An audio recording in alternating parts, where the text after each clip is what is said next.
Vietnam के प्रधानमंत्री की उपस्थिति के लिए भी हृदय से आभार व्यक्त करता हूं। एक्सेलेंसीज, समंदर हमारी साझा धरोहर है। हमारे समुद्री रास्ते इंटरनेशनल ट्रेड की लाइफलाइन है और सबसे बड़ी बात यही है कि ये समंदर हमारे प्लेनेट के भविष्य के लिए बहुत महत्वपूर्ण है।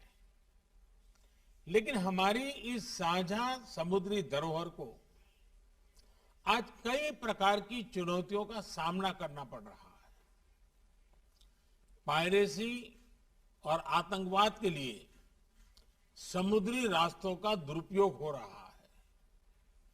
अनेक देशों के बीच मैरीटाइम डिस्प्यूट्स हैं और क्लाइमेट चेंज तथा प्राकृतिक आपदाएं भी मैरीटाइम डोमेन से जुड़े विषय हैं।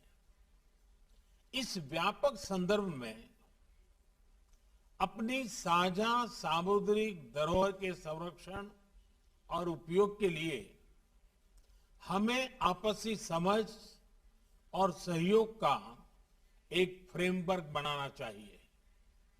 ऐसा फ्रेमवर्क कोई भी देश अकेले नहीं बना सकता।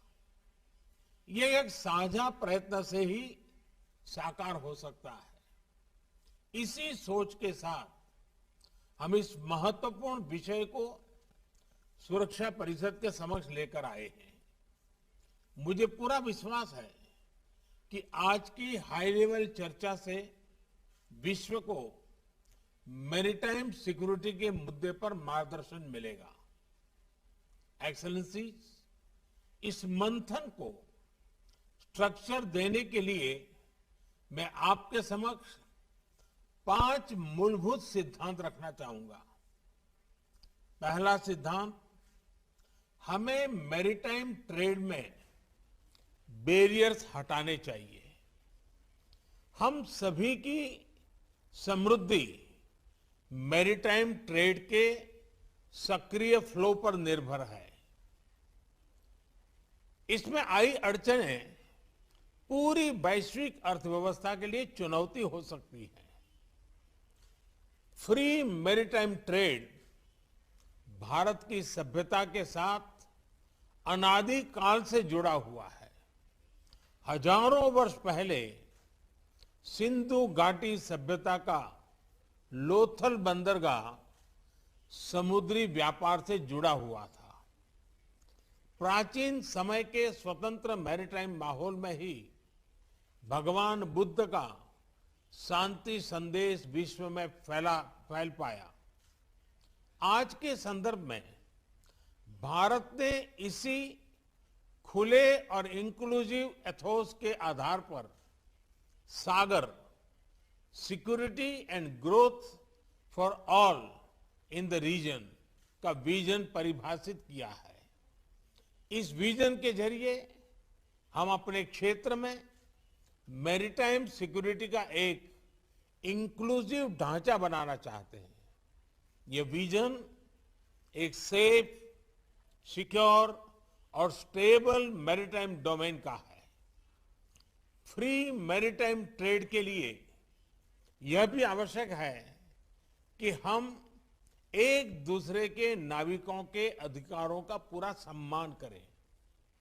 दूसरा सिद्धांत, मैरीटाइम डिस्प्यूट्स का समाधान शांतिपूर्ण और अंतर्राष्ट्रीय कानून के आधार पर ही होना चाहिए।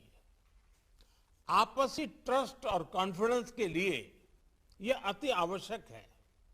इसी माध्यम से हम वैश्विक शांति और स्थिरता सुनिश्चित कर सकते हैं। भारत ने इसी समझ और मैच्योरिटी के साथ अपने पड़ोसी देश बांग्लादेश के साथ अपनी मैरीटाइम बाउंड्री को सुलझाया है।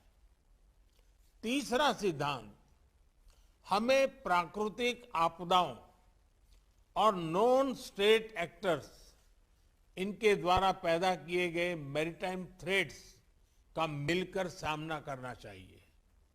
इस विषय पर क्षेत्रीय सहयोग बढ़ाने के लिए भारत ने कई कदम लिए हैं। साइक्लोन, सुनामी और प्रदूषण संबंधित समुद्री आपदाओं में हम फर्स्ट रिस्पॉन्डर रहे हैं। पायरेसी को रोकने के लिए भारतीय नौसेना में 2008 से हिंद महासागर में पेट्रोलिंग कर रही है। भारत का व्हाइट शिपिंग इंफॉर्मेशन फ्यूजन केंद्र हमारे क्षेत्र में साझा मैरीटाइम डोमेन अवेयरनेस बढ़ा रहा है। हमने कई देशों को हाइड्रोग्राफिक सर्वे सपोर्ट को और समुद्री सुरक्षा में प्रशिक्षण भी दिया है। हिंद महासागर में भारत की भूमिका एक नेट सिक्योरिटी प्रोवाइडर के रूप में रही है। चौथा सिद्धांत, हमें मैरीटाइम एनवायरनमेंट और मैरीटाइम रिसोर्सेज को संजोकर रखना होगा। जैसा कि हम जानते हैं, ओशन का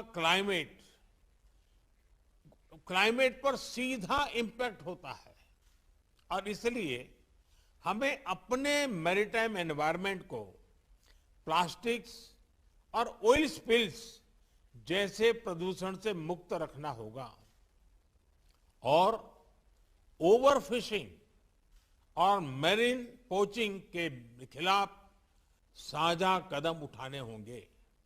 साथ ही हमें ओशन साइंस में भी सहयोग बढ़ाना चाहिए। भारत ने एक महत्वाकांक्षी डीप ओशन मिशन लॉन्च किया है।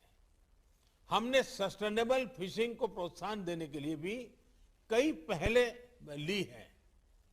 पांचवा सिद्धांत, हमें रिस्पॉन्सिबल मैरीटाइम कनेक्टिविटी को प्रोत्साहन देना चाहिए। यह तो स्पष्ट है कि समुद्री व्यापार को बढ़ाने के लिए इंफ्रास्ट्रक्चर का निर्माण आवश्यक है, लेकिन ऐसे इंफ्रास्ट्रक्चर प्रोजेक्ट्स के डेवलपमेंट में देशों की फिस्कल सस्टेनेबिलिटी और एब्सॉर्प्शन कैपेसिटी उसको भी ध्यान में रखना होगा। इसके लिए हमें उचित वैश्विक नॉर्म्स और स्टैंडर्ड्स बनाने चाहिए। एक्सेलेंसीज, मुझे विश्वास है इन 5 सिद्धांतों के आधार पर मैरीटाइम सिक्योरिटी कोऑपरेशन इसका एक वैश्विक रोड मैप बन सकता है।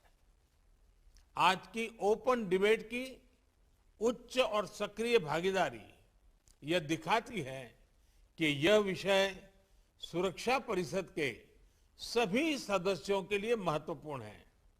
इसके साथ मैं एक बार फिर आपकी उपस्थिति के लिए आपका आभार व्यक्त करता हूं। धन्यवाद।